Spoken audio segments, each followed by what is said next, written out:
But going to what is bothering me the last several days, Mr. President. Last week, the Philippine Senate issued a subpoena juices tecum, signed by the Senate President himself, addressed to PSA for us to be given a copy of a death certificate of an individual whose death is part of an issue of a Blue Ribbon Committee hearing. Ito po yung laptop deal. Mr. President, the first answer we got from the PSA is that we regret to inform you that we cannot provide your request because of the Data Privacy Act. Mr. President, yesterday, the good minority leader asked the Data Privacy Commission, is the Data Privacy Act involved here? Ang sagot po, clear no. Clear no.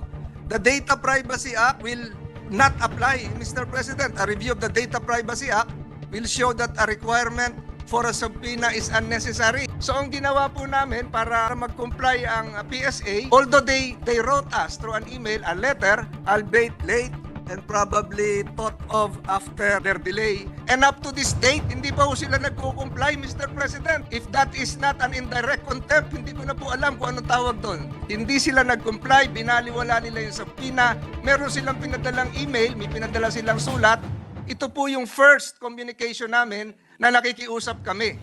Pero sa subpoena juices tecum, Mr. President, hanggang ngayon, as I speak, wala pa hong reply doon sa subpoena juices tecum. And I can have the PSA administrator be cited for contempt. Pwede po natin ikulong yan, but I'm not doing that. Hindi ko lang maintindihan, bakit po sila gumawa na sarili nilang circular which they think is above even the Constitution. Mr. President, the good administrator might be a good statistician. He might be good in data, in interpreting.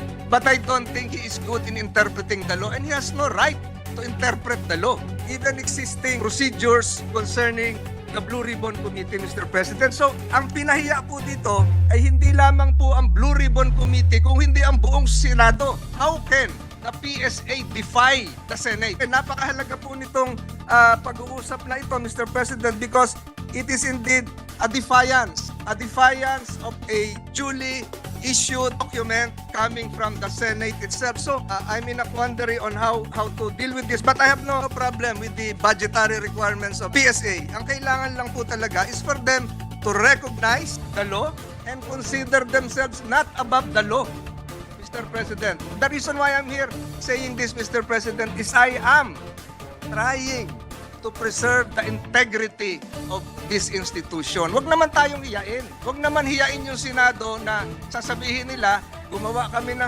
circular namin, eh hindi natin pwedeng ibigay po yun, Mr. President. This is anomalous, an anomaly right in our very midst. Nakalagay po sa ating saligang batas, Article 6 of the 1987 Constitution, legislative process resides in the Congress of the Philippines, which shall consist of a Senate and a House of Representatives. As representatives of the people, we and our predecessors have enacted laws with the noble intention of improving the life of our people. Gumawa tayo ng batas, tapos sila gumawa ng sariling circular na gusto nila mas mataas sa batas as mas mataas sa saligang batas. This should not happen, Mr. President. They can interpret their own data, but they cannot interpret the law. They are not allowed to interpret the law, Mr. President. Only the Supreme Court can do that. So yun po yung pinasasama ng loob ko po rito sa Philippine Statistics Authority.